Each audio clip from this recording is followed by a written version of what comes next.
Adam, to trail like you did in the first half, be under pressure and win by 20 points, how do you rate that performance? Yeah,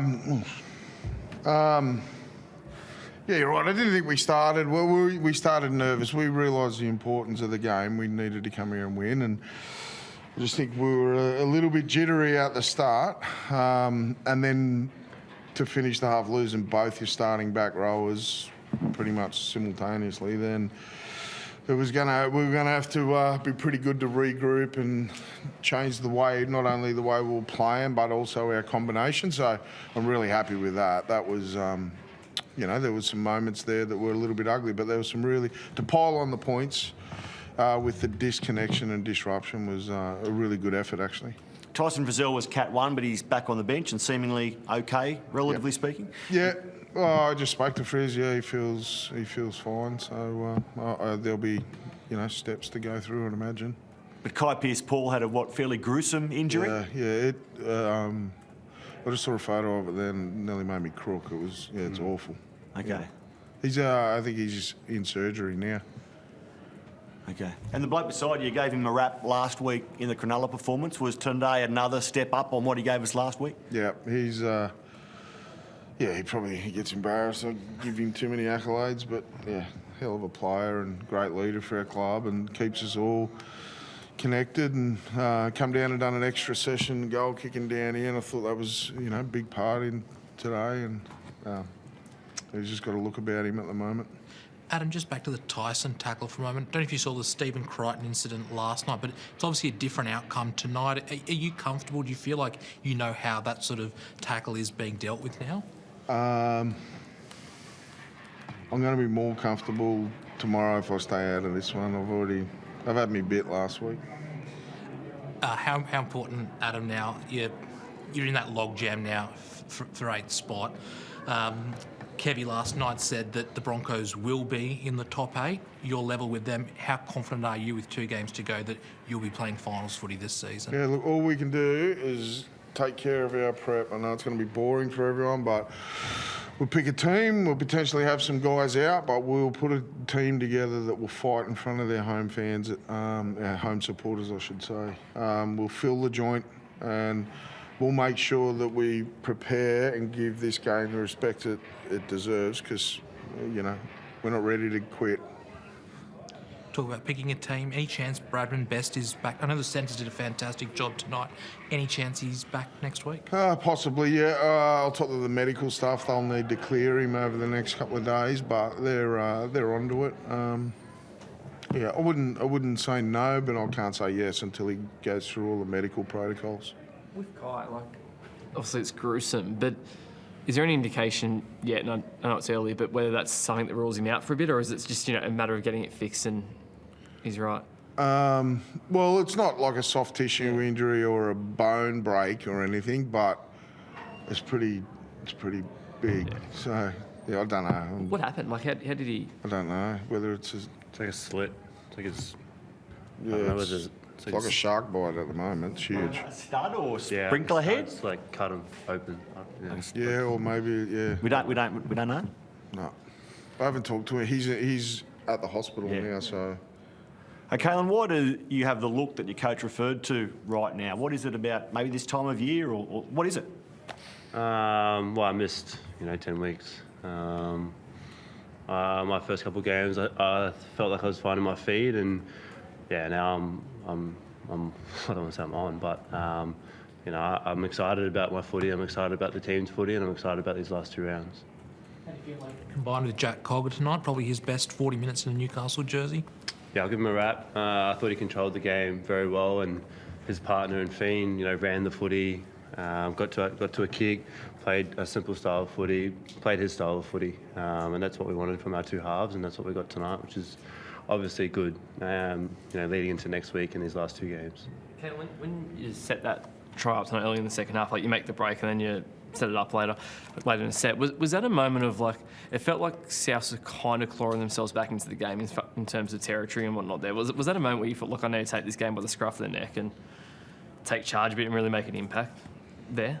I'm always looking for opportunities. I think, off the back of that break, The connection between the halves. He kind of called me over there, sort of get on my bike and do what he needs, what he wants from me. I felt like the game was back and forth. Like there was a lot of momentum shifts.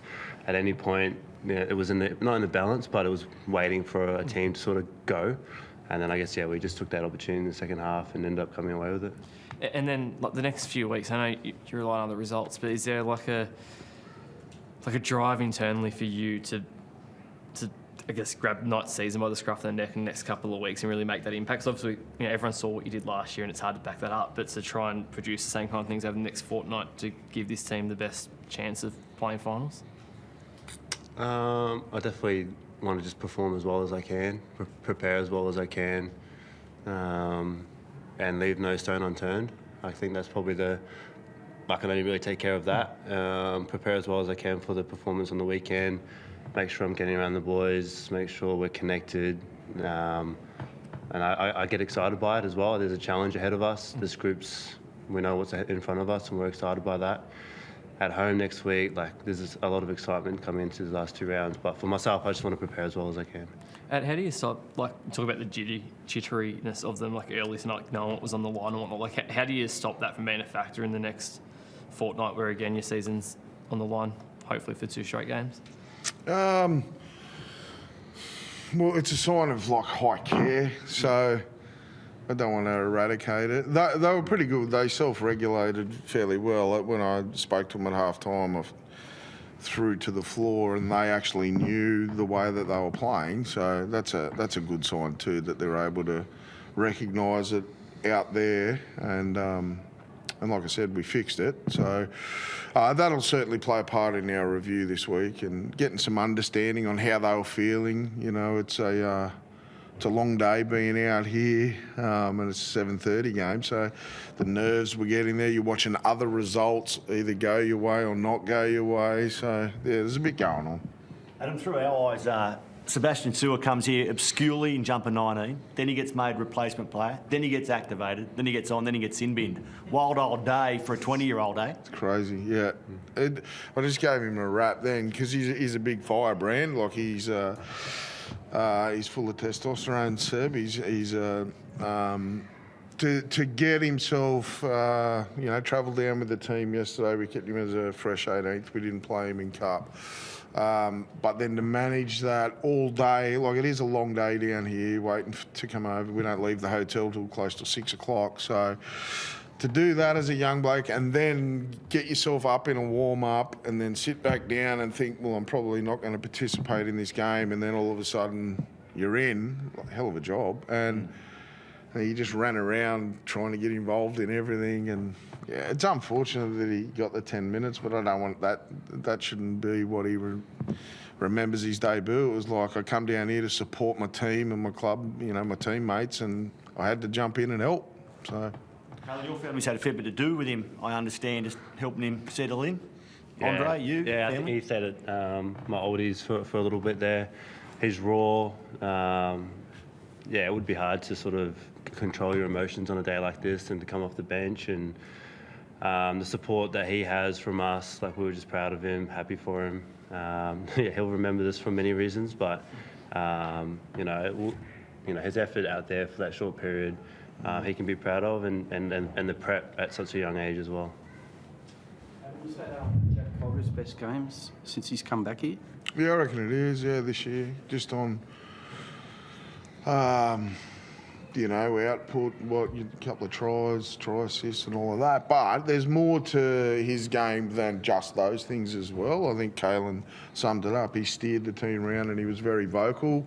That's what we wanted from Jack, to be that, guy that's steering him around and telling him where he wants him and stuff like that. And it sounds like, with what Kalyn said, that's what he was doing. I thought he kicked the ball well.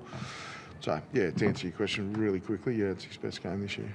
And young Seb Sewer, you see him as a long-term first grader, a regular possibly next year? Yeah, I do. Yeah, I haven't. I'm not making that up on his short stint tonight. We've known that for a long time. He's, he's new to the game. He hasn't got the reps in of rugby league that the other guys do, but He enjoys the physical parts of the game. He's athletic. He's in for a big summer. But I can't rule him out at not being in the team next week yet. I've got to have a look at who's available. But he'll be a big part of our future, and we're invested in, all our juniors. But yeah, certainly Seb's one of them. Thanks, guys.